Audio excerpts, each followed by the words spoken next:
ዳዊት እያሳደደው በነበረ ጊዜ እሱ ጫካ በነበረበት ጊዜ ብዙ ሕዝብ ወደ እሱ እየሄደ ከእሱ ጋር ነበረ። ወደ 600 የሆኑ ነበረ እና ዳዊት ወደ ጦርነት ሂዶ በነበረበት ጊዜ ጠላት መጣና የእሱን ሚስቶች የ600ውን ደግሞ ሚስቶቻቸውን ያላቸውን ንብረት በሙሉ ማርኮ እንደሄደ መጽሐፍ ቅዱስ ይነግረናል። እና በዛን ጊዜ የሆነው ነገር ደግሞ በጣም ከሁሉ በላይ ይገርመኛል። እና ዳዊትና አብረውት ያሉት ሰዎች በመጡ ጊዜ ከተማዋ ተቃጥላለች፣ ንብረታቸው ተማርኳል፣ ልጆቻቸው ሚስቶቻቸው ተማርከዋል፣ ያላቸው ነገር በሙሉ ተማርኳል እና ሁላቸው ኃይል እስከሚያጡ ድረስ አለቀሱ ይላል። ኃይል እስከሚያጡ ድረስ አለቀሱ ይልና ከዛ ሁላቸው እንደገና ተመልሰው በዳዊት ላይ ተነሱበት ይላል። ዳዊት እኮ የነበረው ከነሱ ጋር ነው። የነሱ ብቻ አልተማረከም፣ የነሱ ብቻ ንብረት አልተወሰደም። ሚስቶቻቸው፣ ልጆቻቸው የነሱ ብቻ አይደለም። የዳዊትም ሁለቱ ሚስቶቹና ልጆቹ ተማርከዋል እና ግን በዳዊት ላይ ተነሱበት። የጌታ ጸጋ ይብዛላችሁ ውድ የዩቲዩብ ቻናላችን ቤተሰቦች። ለቻናላችን ለዚህም ቪዲዮ አዲስ ከሆኑ ቻናላችንን ሰብስክራይብ እንድታደርጉ ጠይቃለሁኝ። ሰብስክራይብ ብቻ ሳይሆን ሌላም ጊዜ ደግሞ እንደዚህ አይነት ቪዲዮዎች እንዲደርሶት የኖቲፊኬሽን በትኑን እንድትጫኑ አደራላለሁ። በዚህ ቪዲዮ ደግሞ ከተባረካችሁ ቪዲዮውን ላይክ እንዲሁም ደግሞ ኮመንት በማድረግ የጌታችን የኢየሱስ ክርስቶስን የመንግስቱን ሥራ አብረውን እንዲሰሩ በዚህ አጋጣሚ ጥሬን አቀርባለሁ። እግዚአብሔር ይባርካችሁ፣ ጸጋ ይብዛላችሁ። ሃሌሉያ! ክብር ለእግዚአብሔር ይሁን። ኢየሱስ ክርስቶስ ጌታ ነው። እግዚአብሔር አምላካችን እጅግ አድርገን እናመሰግናለን ስለነበረን ጊዜ። እግዚአብሔር ስም የተባረከ ነው። እግዚአብሔር መልካም ነው። አሜን። ኢየሱስ ክርስቶስ ጌታ ነው። እግዚአብሔር አምላካችን እጅግ አድርገን እናመሰግናለን ስለነበረን የጸሎት ጊዜ፣ አምልኮ ጊዜ። ክብር ለእርሱ ይሁን። አሁን ደግሞ መጽሐፍ ቅዱሳቸውን ታወጡና መዝሙረ ዳዊት ምዕራፍ 27 ቁጥር 8 ነው የምፈልገው፣ ግን ከአንድ ጀምሮ እናነባለን። አሜን። መዝሙር 27 ቁጥር 1 ጀምሮ በጌታ በኢየሱስ ክርስቶስ ስም አነባዋለሁ። እግዚአብሔር ብርሃኔና መድኃኒቴ ነው፣ የሚያስፈራኝ ማን ነው? እግዚአብሔር የሕይወት የመታመኛዋ ነው፣ የሚያስደነግጠኝ ማን ነው? ክፉዎች አስጨናቂዎች ጠላቶቼ ሥጋዬን ይበሉ ዘንድ በቀረቡ ጊዜ እነርሱ ተሰነካከሉና ወደቁ። ሰራዊት ቢሰፍርብኝ ልቤ አይፈራም፣ ሰልፍም ቢነሳብኝ በዚህ ይተማመናለሁ። እግዚአብሔርን አንዲት ነገር ለመንኩት፣ እርሷንም እሻለሁ፣ በሕይወቴ ዘመን ሁሉ በእግዚአብሔር ቤት እኖር ዘንድ እግዚአብሔርን ደስ የሚያሰኘውንም አይ ዘንድ መቅደሱንም እመለከት ዘንድ። በመከራዬ ቀን በድንኳኑ ሰውሮኛልና በድንኳኑም መሸሸጊያ ሸሽጎኛልና በዓለት ላይ ከፍ ከፍ አድርጎኛልና። እነሆ አሁን በዙሪያ ባሉ ጠላቶች ላይ ራሴን ከፍ ከፍ አደረገ። በድንኳኑም የእልልታ መስዋዕትን ሰዋሁ። ለእግዚአብሔር እቀኛለሁ ዘምርማለሁ።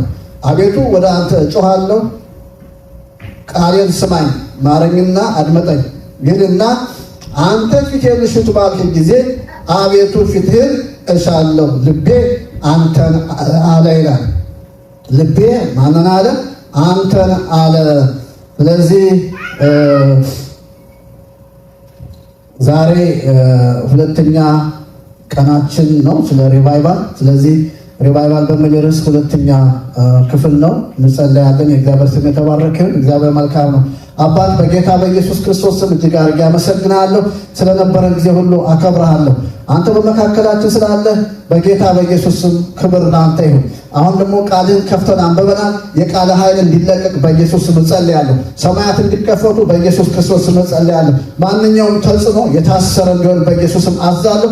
ሁሉ ለአንተ ክብር ይሁን። እኔም መናገር እንደሚገባኝ እንድናገር፣ ከናፍርቴን እንድትዳስስ እንድትረዳኝ በኢየሱስ ስም እጸልያለሁ። ሁሉ ለአንተ ክብር ይሁን በኢየሱስ ክርስቶስ ስም አሜን። እግዚአብሔር አምላካችን እናመሰግናለን። የእግዚአብሔር ስም የተባረከ ይሁን። ስለዚህ ዳዊት በዚህ ቦታ ላይ ስታዩ መግቢያው ላይ ሳይቀባ ነው የሚለው። ዳዊት ሳይቀባ የዘመረው መዝሙር እንደሆነ ይነገራል። በዛን ጊዜ እንግዲህ ሳይቀባ የዳዊት ዕድሜ ምን ያህል ነው? ዳዊት በተቀባ ጊዜ የ14 የ15 ዓመት የ15 እና የ16 ዓመት እንደሆነ ይነገራል። እንግዲህ በዚህ ዕድሜ ነው ዳዊት እግዚአብሔርን ልቡ የሚፈልገው እና መሰዊያ ወይም ጸሎት በሚል ርዕስ እየተነጋገርን ነው። እና ዳዊት በዚያ ዕድሜ ክልል ልቡ ምን ይናፍቃል? የዳዊት ልብ ላይ ያለው ነገር ምንድን ነው ብትሉኝ፣ የእግዚአብሔርን ማደሪያ መፈለግ፣ እግዚአብሔርን መፈለግ። አንተ ፊቴን እሹ ባልክ ጊዜ፣ ፊቴን ፈልጉ ባልክ ጊዜ የኔ ልቤ ደግሞ የሰጠው ምላሽ አንተን ማለት ነው ይላል። ልቤ አንተ ፊቴን እሹ ባልክ ጊዜ የኔ ልብ አንተን አለ። እግዚአብሔር አምላክ የተመሰገነ ኢየሱስ ክርስቶስ ጌታ ነው። ስለዚህ ዳዊት የዳዊትን ሕይወት ከዚህ በፊትም ብዙ አይተናል እና የዳዊትን ሕይወት ስትፈትሹ ስታጠኑ ሳይቀባም ተቀብቶም በዙፋን ላይ ሆኖ ከዙፋን ወርዶ በየትኛውም ታይም ላይ የዳዊት ሐሳብ ከማን ጋር ነው ካላችሁ ከእግዚአብሔር ጋር።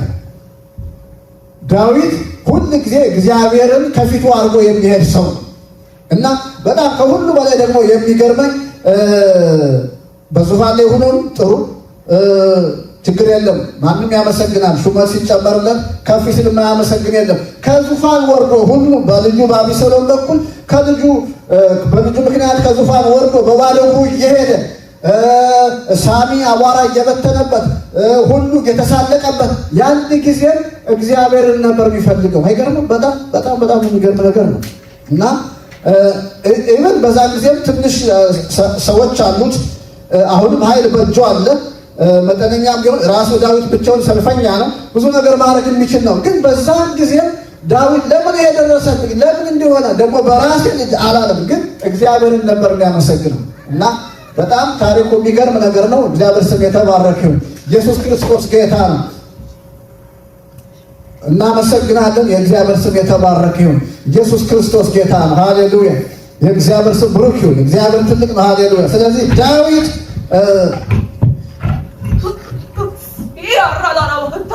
የእግዚአብሔር ስም የተባረከ ይሁን። ኢየሱስ ክርስቶስ ጌታ ነው። ሃሌሉያ። አሜን፣ አሜን፣ አሜን፣ አሜን። ኢየሱስ ክርስቶስ ጌታ ነው። ሃሌሉያ። አሜን፣ አሜን፣ አሜን፣ አሜን፣ አሜን።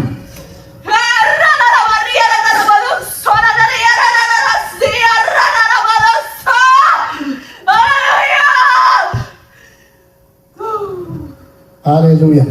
ክብር ለእግዚአብሔር ይሁን። ኢየሱስ ክርስቶስ ጌታ ነው። እግዚአብሔርን እጅግ አድርገን እናመሰግናለን። ስሙ የተባረከ። ስለዚህ ዳዊት ልቡ ሁል ጊዜ እግዚአብሔርን የሚፈልግ ነው። እግዚአብሔር ስም የተባረከ። ኢየሱስ ክርስቶስ ጌታ ነው። ልቡ ሁል ጊዜ እግዚአብሔርን የሚፈልግ ነው። በተለይ ደግሞ ከሁሉ በላይ የሚያስገርመኝ በጦርነት ቦታ ላይ ሰልፍ ላይ ሆኖ ጠላት አጠገቡ ሆኖ በጠላት ተከቦ ሁል ጊዜ የእግዚአብሔርን ሐሳብ የሚጠይቅ እግዚአብሔርን የሚያስቀድም ሰው ነው። እንዴት! ያ ደግሞ ከሁሉ በላይ ያስገርመኛል ለእኔ ማለት ነው። እና በተለይ ደግሞ አንድ ጊዜ ገና እንግዲህ ዳዊት እያሳደደው በነበረ ጊዜ እሱ ጫካ በነበረበት ጊዜ ብዙ ሕዝብ ወደ እሱ እየሄደ ከእሱ ጋር ነበረ። ወደ 600 የሆኑ ነበረ እና ዳዊት ወደ ጦርነት ሂዶ በነበረበት ጊዜ ጠላት መጣና የእሱን ሚስቶች የ600ንም ደግሞ ሚስቶቻቸውን ያላቸውን ንብረት በሙሉ ማርኮ እንደሄደ መጽሐፍ ቅዱስ ይነግረናል። እና በዛን ጊዜ የሆነው ነገር ደግሞ በጣም ከሁሉ በላይ ይገርመኛል። እና ዳዊትና አብረውት ያሉት ሰዎች በመጡ ጊዜ ከተማዋ ተቃጥላለች፣ ንብረታቸው ተማርኳል፣ ልጆቻቸው ሚስቶቻቸው ተማርከዋል፣ ያላቸው ነገር በሙሉ ተማርኳል። እና ሁላቸው ኃይል እስከሚያጡ ድረስ አለቀሱ ይላል። ኃይል እስከሚያጡ ድረስ አለቀሱ ይልና ከዛ ሁላቸው እንደገና ተመልሰው በዳዊት ላይ ተነሱበት ይላል። ዳዊት እኮ የነበረው ከነሱ ጋር ነው። የነሱ ብቻ አልተማረከም፣ የነሱ ብቻ ንብረት አልተወሰደም። ሚስቶቻቸው፣ ልጆቻቸው የነሱ ብቻ አይደለም። የዳዊትም ሁለቱ ሚስቶቹና ልጆቹ ተማርከው እና ግን በዳዊት ላይ ተነሱበት። ለምን? ለዚህ ሁሉ ሪዝኑ አንተ ነህ ነው። አንተ ባትሆን ኖሮ የሁሉ አይሆንም። አንተን ፈልገው ነው፣ በአንተ ምክንያት ነው የደረሰብን። ተነሱበት። 600 እንዳለ ሲነሳበት ዳዊት አሁን የልጆቹ የሚስቱ የዚያ ሁሉ ደግሞ ሪስፖንሲብሉ በእርግጥም የእሱ ነው እና ኃላፊነት አለ። በጣም ከባድ ነው። ያንን ሁሉ ይዞ እንደገና ሰዎች ሲነሱበት ያንንም ይዞ ምን አደረገ? ወደ እግዚአብሔር ጸለየ ነው የሚለው። ልቡን አበረታ የሚቃላል። ዳዊት ግን ልቡን በእግዚአብሔር አበረታ ይልና ከዚያ ለመጸለይ እድል አገኘ። እግዚአብሔር ሆይ ልውጣን፣ አገኛቸዋለሁ፣ ጠላቴን አሳልፈህ ትሰጠኛለህ፣ ምርኮን እመልሳለሁ ሲል እግዚአብሔር ምን አለ? ውጣ፣ ምርኮን ፈጽመህ ትመልሳለህ። የእግዚአብሔር ስም የተባረከ። ኢየሱስ ክርስቶስ ጌታ ነው። ስለዚህ ዳዊት ምርኮን ሲመልስ እንመለከታለን። የእግዚአብሔር ስም የተባረከው። ኢየሱስ ክርስቶስ ጌታ ነው። ሃሌሉያ። ስለዚህ ስሙ ይባረክ። ሃሌሉያ። እና ይሄ ሁሉ ምርኮ ለመመለስ ወይም ደግሞ ያን ሁሉ ኃይል ለማግኘት ምንድን ነው ካላችሁ የዳዊት ልቡን አበርትቶ በመሰዊያው ላይ መገኘት መጸለይ ነው። እግዚአብሔር ይመስገን። ጸሎት ባለፈው ጊዜ እንዳየነው ጸሎት ለሪቫይቫል ትልቅ ዋና እንትን እንደሆነ አይተናል። የሪቫይቫል ማለት የእግዚአብሔር መምጣት ነው። ሪቫይቫል ማለት የመንፈስ ቅዱስ መምጣት ነው፣ የጌታ መምጣት ነው። ስለዚህ ዳዊት ሲጸልይ እግዚአብሔር መጣለት፣ ሲጸልይ የእግዚአብሔር ኃይል መጣለት። ጠላቶቹን ድል አደረገ፣ ምርኮውን መለሰ። እና የአንድም ሰው ምርኮ አልቀረም። የ600 ሁሉ ምርኮ ተመለሰ። እግዚአብሔር ስም የተባረከ። ኢየሱስ ክርስቶስ ጌታ ነው። እግዚአብሔር ይመጣል፣ የተወሰደ ምርኮ ይመለሳል። አሜን። እግዚአብሔር ስም የተባረከ። የተወሰደ ምርኮ ይመለሳል፣ ጤንነት ይመለሳል፣ እግዚአብሔር ይመስገን፣ በረከት ይመለሳል፣ መሰዊያ ይታደሳል። እግዚአብሔር አምላክ ተመሰገን። እግዚአብሔር ሲመጣ ምርኮ ፈጽሞ ይመለሳል። የእግዚአብሔር ስም የተባረከ። ኢየሱስ ክርስቶስ ጌታ ነው። ስለዚህ ዳዊት እግዚአብሔር ከሱ ጋር ነበረና ምርኮ ፈጽሞ ተመለሰ። የእግዚአብሔር ስም ይባረክ። ኢየሱስ ክርስቶስ ጌታ ነው። ሃሌሉያ። ዛሬ አንድ ቦታ ላይ ትንሽ የምንቆይበት ክፍል እሱን ማየት ፈልጋለሁ።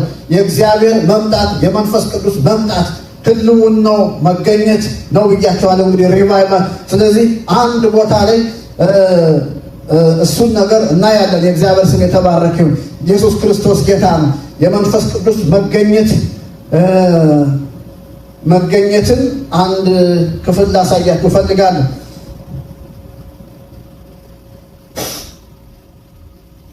ሃሌሉያ። አንደኛ ሳሙኤል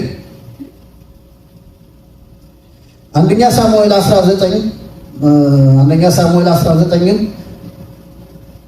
ናወጣና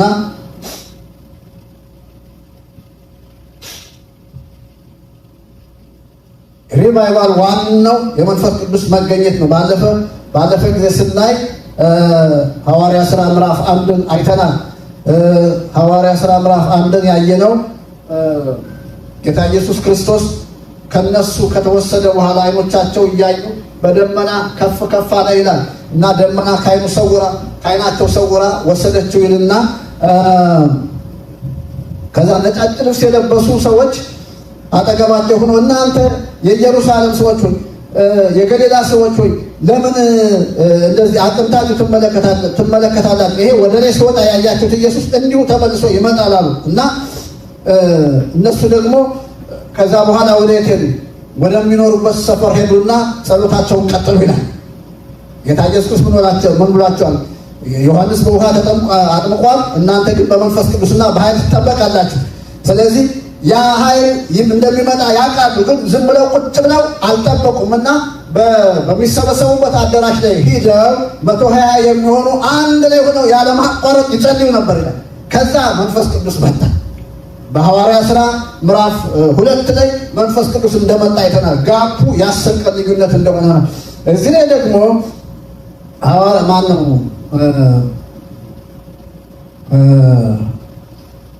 መንፈስ ቅዱስ በነቢያት ጉባኤ ላይ እንዴት እንደነበረ ላሳያችሁ ፈልጋለሁ። አንደኛ ሳሙኤል ምዕራፍ 19 ሐሳቡ እኔ የምፈልገው ምዕራፍ 19 ቁጥር 18 ጀምሮ ያለ ነው። ግን ሐሳቡ ግልጽ እንዲሆንልን ከቁጥር 1 ጀምሮ እያነበብኩት ልሂድ። ሳኦልም ለልጁ ለዮናታን እና ለባሪያዎቹ ሁሉ ዳዊትን ይገድል ዘንድ ነገራቸው። የሳኦልም ልጅ ዮናታን ግን ዳዊትን እጅግ ይወድ ነበረ። ዮናታንም አባቱ ሳኦል ሊገድልህ ፈልጓል። አሁንም እንግዲህ ለነገው ተጠንቀቅ፣ ተሸሸግ፣ በስውርም ተቀመጥ። እኔም እወጣለሁ፣ አንተም ባለህበት እርሻ በአባቴ አጠገብ እቆማለሁ። ስለ አንተም ከአባቴ ጋር እነጋገራለሁ፣ የሆነውንም አይቼ እነግርሃለሁ ብሎ ለዳዊት ነገረው።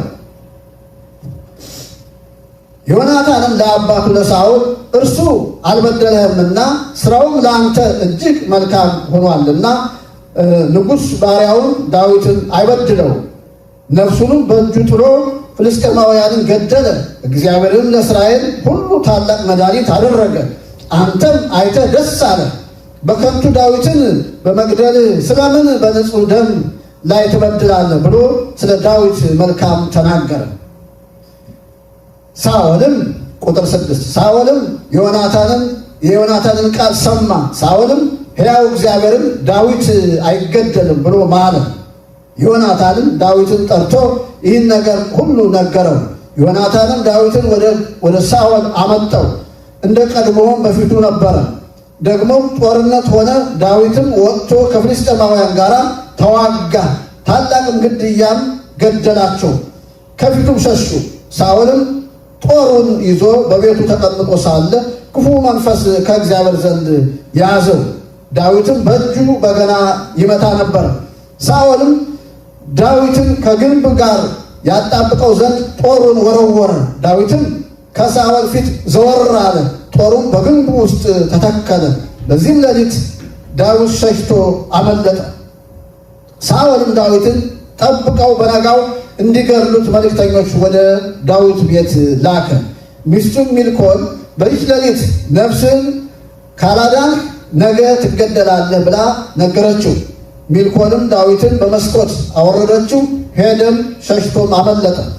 ሚልኮልም ትራፊምን ወደ አልጋ ላይ አኖረች፣ በራስጌም ጉንጉን የፍየል ጠጉር አደረገች፣ በልብስም ከደነችው። ሳኦልም ዳዊትን እንዲያመጡት መልእክተኞቹን ላከ። እርሷም ታሟል አለቻቸው። ሳኦልም እገድለው ዘንድ ዳዊትን ከናልጋው አምጡልኝ ብሎ መልእክተኞቹን ወደ ዳዊት ሰደደ። መልእክተኞቹን በገቡ ጊዜ እነሆ ትራፊሙን በአልጋው ላይ አገኙ፣ በራስጌውም ጉንጉን የፍየል ጠጉር ነበረ። ሳኦልም ሚልኮልን ስለምን እንዲህ አድርገሽ አታለልሽኝ? ጠላቴን አስኮበለልሽው አላት። ሚልኮል ለሳኦል እርሱ አውጥተሽ ስደጅኝ፣ አለዚያ እገድልሻለሁ አለኝ ብላ መለሰች። ዳዊትም ሸሽቶ አመለጠ። ከዚህ በኋላ ተከታተሉ። ዳዊትም ሸሽቶ አመለጠ፣ ወደ አርማቴምም ወደ ሳሙኤል መጣ። ሳኦልም ያደረገበትን ሁሉ ነገረው። እርሱና ሳሙኤልም ሄዱ፣ በነዋት ዘራማም ተቀመጡ ይላል። ነዋት ዘራማ ማለት ሳሙኤል የሚኖርበት መኖሪያ ሰፈሩ ነው። እዛ ደግሞ የነቢያት ጉባኤ አሉ፣ ወጣት ነቢያቶች አሉ። ሳሙኤል አለቃቸው ነው እና አሁን አብረው ሄዱ ይላል። ወደ ነቢያት ጉባኤ ነው የሚሄዱት። ሳኦልም ቁጥር 19 ሳኦልም ዳዊት እነሆ በአርማቴም በነዋት ድራማ ተቀምጧል የሚል ወሬ ሰማ። ሳኦልም ዳዊትን ያመጡት ዘንድ መልእክተኞች ሰደደ።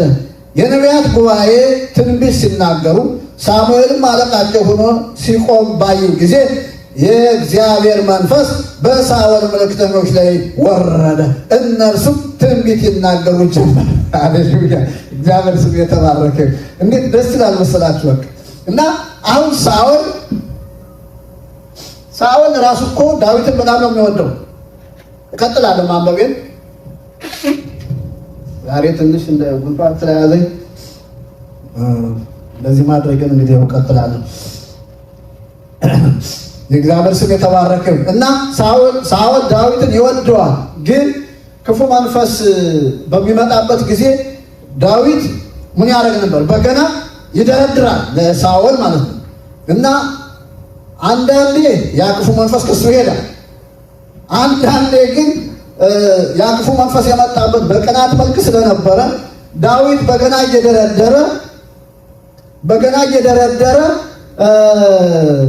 ሳኦል ሲመለከተው ትንሽ ብላቴና ነው ብያቸዋለሁ በዛን ጊዜ። ግን ሳኦል ሲመለከተው ትንሽ ብላቴና በገና የሚደረድር ሳይሆን ትልቅ ሰው ሆኖ አክሊል ያደረገ በዙፋን ላይ የተቀመጠ ሰው ሆኖ ሲያየው ያን ጊዜ ጦሩን ያነሳና ይወረውራል። ግን የእግዚአብሔር እጅ ከዳዊት ጋር ስለነበረች ዘወር እያለ ብዙ ጊዜ ከሳኦል ጦር አምልጧል እና መጨረሻም እንግዲህ በልጁ አማካኝነት የመጨረሻ በቃ ሳይገድለው እንደማይኖር ውሳኔው ሲታወቅ ልጁ ነች የነገረች ይህን ቃል እንግዲህ የዳዊት ሚስት ማለት ነው፣ የሳኦል ልጅ ሚልኮል ማለት ነው። ካላመለጥክ በቃ ትገደላለህ አለችው። ስለዚህ በመስኮት አወረደችው። ሌላ ማለት ግቢ ስለሆነ የነገስታት ግቢ ነው፣ ፊት ለፊት መውጫ የለም። በመስኮት በኩል ነው ያስወጣችው እና ትራፊምን አድርጋ በላዩ ላይ የፍየል ፀጉር አድርጋ አስቀመጠች እና ሳኦል ገድለው ዘንድ ዳዊትን አምጡልኝ ሲል ነው ታሞ ተኝቷል አለች። በጣም የሚገርማችሁ ከና አልጋው አምጡልኝ አለ። እንዴት ከባድ ነው በጣም በእውነት ከና አልጋው አምጡልኝ አለ እና እውነቷን ነው። አሁን እሷ ውሳኔውን አውቃለች። ባታስኮበለለው ኖሮ ይገደል ነበር። ግን የእግዚአብሔር ፕሮግራም ያለባቸው ሰዎች አይገደሉም። አሜን። እግዚአብሔር የሚገርመው ነገር ያመጣል። ምንም አይነት ይሁን የእግዚአብሔር ፕሮግራም ያለበት ሰው እንዲሁ በከንቱ አይሞትም። አሜን። እግዚአብሔር አምላክ ተመሰገነ። በእያንዳንዳችሁ ላይ የእግዚአብሔር ፕሮግራም አለ። ዝም ብሎ ጠላት ወረወሮ ፈላጣኛን አያገኝም። አሜን፣ አያገኝም። እግዚአብሔር ስሙ የተባረከ። ይህንን የያዙ አንድ መልእክት ነው ራሱ ስሙ የተባረከ። ከዛ መጨረሻ ላይ ዳዊት ወደ የት ነው ሄደው? ወደ ነዋት ዘራማ ሳሙኤል ወደሚኖርበት ቦታ። በቃ ብዙ ጊዜ ዋሻ በዋሻ ተንከራቷል። መጨረሻ ላይ ግን እዚህ ነው ሄደው እና ሲሄድ መጨረሻው አይደለም፣ በርግጥ ይሄ መጀመሪያው ነው። በኋላ ነው እንግዲህ ጫካ ለጫካ መንከራተት የተጀመረው እና ሄደ። ሳሙኤልም ከእሱ ጋር እየተነጋገሩ ወደ ነቢያት ጉባኤ ሄዱ ማለት ነው። ወደ ጸሎት ቦታ በሉት፣ የእነሱ የጸሎት ቦታ ያ መሰብሰቢያቸው ቦታ ሲሄዱ የነቢያት መንፈስ በዚህ አለ። አትሞስፈሩን ተቆጣጠረ መንፈስ አለ። በጣም የሚገርም በጣም እንዴት አይነት የአካባቢ በሙሉ አየሩ በእግዚአብሔር መንፈስ ቁጥጥር ስር ነው እና የሚያምን አይን የማያምን አይን በቃ ነፍሰ ገዳይ አይን። በጣም የሚገርም እኮ ነው በእውነት በስማ እኔ በጣም ነው የሚገርም እና ሳኦል ዳዊት የት ነው ያለው ሲሉት በናዋት ዘራማ ከሳሙኤል ጋር ነው ብሎ የሚል ኢንፎርሜሽን አግኝቷል። በዚህ ጊዜ ሁለት መልእክተኞች ላከ። እነዚያ ሁለት መልእክተኞች ሲሄዱ በናዋት ዘራማ ሳሙኤል አለቃቸው ሆኖ የነቢያት ጉባኤ ትንቢት ሲናገሩ አየሩ ሁሉ በእግዚአብሔር መንፈስ ተሞልቶ ሲደርሱ ያ መንፈስ በእነሱ ላይ ወደቀ ይላል። ስለዚህ እነዚህ ሰዎች ዳዊትን ይዘው ሊሄዱ የታጠቁ ናቸው። መሳሪያ ይዘዋል። መሳሪያቸውን እንደያዙ ትንቢታቸውን ለቀቁ። ሳኦልን ረሱ፣ መልእክታቸውን ረሱ። ትንቢት መናገር ጀመሩ። እግዚአብሔር ይመስገን። እዚያው ቀሩ። እዛ ቦታ የገባ ሰው አይወጣም። እዛው ቀሩ። አሁን ቀጥለን ማንበብ እንችላለን። ቁጥር 21 ላይ ቁጥር 20 ነው ያነበብኩት። እነሱም ትንቢትን ተናገሩ የለም። ቁጥር 20 ቁጥር 21 ደግሞ ሳኦልም ያንን በሰማ ጊዜ ይላል ምን እነሱ ሰው እንደቀሩ ትንቢት እየተናገሩ እንደቀሩ በሰማ ጊዜ ሳኦልም ዳዊትን ያመጡት ዘንድ መልእክተኞች ሰደደ። ይቅርታ ያንን ሳኦልም ያንን በሰማ ጊዜ ሌሎች መልእክተኞችን ሰደደ። እነርሱም ደግሞ ትንቢት ተናገሩ። ሳኦልም እንደገና ሶስተኛ ጊዜ መልእክተኞቹ ሰደደ። እነርሱም ደግሞ ትንቢት ተናገሩ። ሶስት ጊዜ ነው። ሁለት እየተደረገ ይላካል። እየሄዱ ሰው ይቀራል፣ አይወጡም። እንዲህ አይነት አትሞስፌር እግዚአብሔር ያምጣልን። በእውነት እግዚአብሔር ስም የተባረከ። እንዲህ አይነት አትሞስፌር ያመጣል እግዚአብሔር በእውነት አይዳክ። ስለዚህ እግዚአብሔር ስም የተባረከ። ኢየሱስ ክርስቶስ ጌታ። ሶስት ጊዜ መልእክተኞች ተላኩ። እየገቡ ሰው ነው የሚቀሩት። የገባ የማይወጣበት ጠላት ሊሰራ የማይችልበት አትሞስፌር፣ ጠላት ሊሰራ ሰው ክፉ ማድረግ የማይችልበት የአየር ክልል፣ ሰይጣንና ሰራዊቱ ብቻ አይደለም፣ ስጋ ለባሽ ራሱ ክፉ ሊያደርግ የማይችልበት አትሞስፌር ነው በዚያ ቦታ የነበረ። ምንድን ነው ካላችሁ በቃ ሳሙኤል አለቃቸው ነው። የነቢያት ወጣት ነቢያቶች አሉ። የእግዚአብሔር መንፈስ አየሩን አካባቢውን ተቆጣጥሮታል። ስለዚህ የእግዚአብሔር መንፈስ በዚህ አለ። እግዚአብሔር መንፈስ ባለበት ክፉ ማድረግ አይቻልም። እግዚአብሔር እንደዚህ አይነት ዘመን ያምጣ በእውነት እግዚአብሔር ይመስገን። ስለዚህ 3 ጊዜ የተላኩ ሰዎች እዚያው ሲቀሩ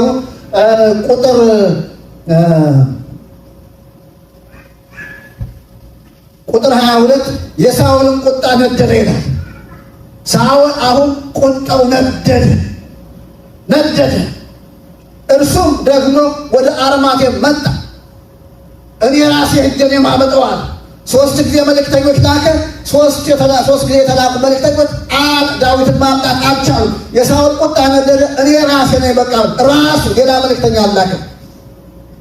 እርሱም ወደ አርማቴም መጣ።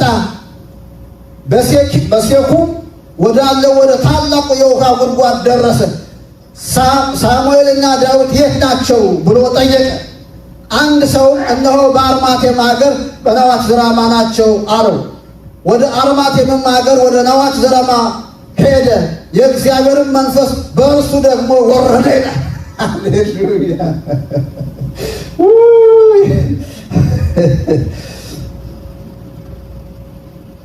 በእርሱ ላይ ወረደ። እርሱ ሄደ ወደ አርማቴም ሀገር ወደ ነዋት ዘራማ እስኪመጣ ድረስ ትንቢት እየተናገረ እሱ ደግሞ መንገድ ላይ ነው የጀመረው። ገና መንገድ ላይ ገና ጀመረው ትንቢት እየተናገረ በቃ እየዛተ መሳሪያ ይዞ ሊያመጣ የሄደ ሰው መንገድ ላይ ትንቢት ጀመረ። ሃሌሉያ! የእግዚአብሔር ስም የተባረከ ይሁን። ኢየሱስ ክርስቶስ ጌታ ነው። ትንቢት ይናገር ነበር። ልብሱንም አወለቀ ይላል። ሳሙኤል ጋር ሲደርስ ቁጥር 24 ልብሱንም አወለቀ፣ በሳሙኤልም ፊት ትንቢት ተናገረ። ራቁቱንም ወድቆ በዚያ ቀን ሁሉ በዚያም ሌሊት ሁሉ ተጋደመ። ስለዚህ ሳኦል ደግሞ ከነቢያት መካከል ነውን ይባል ነበረ። አሁን ተመልከቱ እንግዲህ በጣም የሚገርም እኮ ነው። እኔ በጣም ነው የሚገርመኝ ይህን ክፍል ሳነበው በጣም ነው የሚገርመኝ። እና አሁን ቁጣው ነዷል። 3 ጊዜ የተላኩ ሰዎች እዚያው ገብተው ቀርተዋል። እኔ ነኝ ራሴ ሄጄ የማመጣው። ጦንቸውን አጠንክሮ የተሻለ መሳሪያ ይዞ ነው የሄደው። ግን የእሱ ደግሞ የሚገባው ገና ሳሙኤል ጋር ሲደርስ ገና በሩቅ ነው የጀመረው። ሃሌሉያ! እግዚአብሔር ስም የተባረከ። ኢየሱስ ክርስቶስ ጌታ ነው። ስለዚህ እግዚአብሔር በሚገኝበት የህልውናው ክብደት በሚገኝበት አይደለም ሰይጣንና መልእክተኞቹ ክፉ ሰው ክፉ መስራት አይችልም። አሜን። እንደዚህ አይነት ዘመን ደግሞ እግዚአብሔር ያመጣል። አሜን፣ ያመጣል። ይሄ በብሉይ ኪዳን በአዲስ ኪዳን በተሻለ ኪዳን ውስጥ አለን ካልን እንዲህ አይነት ዘመን መምጣት አለበት። አሜን። ሪቫይቫል ይሄ ነው። ይሄ መምጣት አለበት። የእግዚአብሔር ስም የተባረከ። ኢየሱስ ክርስቶስ ጌታ ነው። ሃሌሉያ! መምጣት አለበት። ስሙ ይባላል። አውቃለሁ የሪቫይቫል ትልቁ ነገር ምንድን ነው? የሰዎች መዳን ነው። የሰዎች መዳን ነው። ሐዋርያ ሥራ ላይ ባለፈ አይተናል። በአንድ ጊዜ 3000 ሰው ወደ እግዚአብሔር መንግሥት ሲጨመር በአንድ ጊዜ በጴጥሮስ ስብከት በመንፈስ ቅዱስ መምጣት 3000 ሰው ወደ እግዚአብሔር መንግሥት ሲጨመር ያ ትልቅ ነገር ነው። ሌላው ደግሞ ጠላት እንደዚህ የማይሰራበት አትሞስፌር መፍጠር ደግሞ እንዴት የሚገርም ነው። የእግዚአብሔር ስም የተባረከ። ስለዚህ ሪቫይቫል ሲመጣ ጠላት የማይሰራበት አትሞስፌር መፍጠር ይቻላል። ውጊያ የለም ማለት አይደለም። ተቃዋሚ የለም ማለት አይደለም። ሪቫይቫል ሲመጣ እንደውም ተቃዋሚ ይነሳል፣ ግን አቅም ያጣል፣ ጉልበት ያጣል። በሐዋርያት ሥራ ላይ የምናየው ይሄንን ነው። ይነሱባቸው ነበር። በሐዋርያት ላይ ይነሱባቸዋል፣ ይይዟቸዋል፣ እስር ቤት ያስገቧቸዋል። ነገር ግን የሚገርመው እስር ቤቱ እንደተቆለፈ ጠባቂው መሳሪያውን ይዞ በተጠንቀቅ እንደተቀመጠ መልአክ ይመጣና አውጥቷቸው፣ እነሱ ግን በሚፈለጉበት በመድረክ ላይ በቤተ መቅደስ ላይ በሰገነት ላይ ይሰብካል። ሃሌሉያ እግዚአብሔር ይመስገን። ምን እናድርግ በእነዚህ ሰዎች ላይ እስከሚባል ድረስ አያችሁ። ስለዚህ ጠላት አቅም ያጣል። የእግዚአብሔር መንፈስ ሲመጣ ጠላት አቅም ያጣል። ጠላት ጉልበት ያጣል። ሰዎች ወደ እግዚአብሔር መንግስት ይጨመራሉ። የሪቫይቫል ትልቁ ጥቅም ይሄ ነው። ሰዎች ወደ እግዚአብሔር መንግስት ይጨመራሉ። ጠላት አቅም ያጣል። እግዚአብሔር ደግሞ ይከብራል። አሜን። የእግዚአብሔር ስም የተባረከው። እንዲህ አይነት ዘመን ዛሬም ይሆናል። አሜን። እግዚአብሔር ይመስገን። ይሄ የሚሆነው በጸሎት ነው። እንጸልያለን። እግዚአብሔር ይመስገን። እግዚአብሔር ጠላት የማይሰራበት አትሞስፌር እግዚአብሔር ይሰጠናል። እግዚአብሔር ይመስገን። እኔ አምናለሁ ይሰጠናል። እግዚአብሔር ይመስገን። ጌታ የተባረከ ይሁን። ይህንን ሀሳብ ይዘን እንጸልያለን። የእግዚአብሔር ስም የተባረከ ይሁን። አባት አመሰግናለሁ። ስምህ የተባረከ ይሁን። ዛሬም ታሪክን ትደግማለህ። ዛሬም በኢየሱስ ክርስቶስ የእግዚአብሔር መንፈስ በመካከላችን በኃይል ይሰራል። አንተ በኃይል ትሰራለህ። እግዚአብሔር ሆይ ሰዎች ወደ እግዚአብሔር መንግስት ይጨመራሉ። እግዚአብሔር አባቶች ጠላት የማይሰራበት አትሞስፌር ደግሞ ይሆናል። አንተ ባለበት ክፉ አያድርም። እግዚአብሔር ሆይ በኢየሱስ ክርስቶስ ስም አመሰግናለሁ። ይሄ ስለሚሆን አመሰግናለሁ። ዛሬም ስለምትሰራ አመሰግናለሁ። አባቴ ይሰራል እኔም እሰራለሁ እንዳል አንተ ሁል ጊዜ በስራ ላይ ነህ። ስለዚህ እናመሰግናለን። ስምህ የተባረከ ይሁን። ይሄ ቃል መቶ ፍሬ ያፍራ። አመሰግናለሁ። ስምህ የተባረከ ይሁን። በኢየሱስ ክርስቶስ ስም አሜን።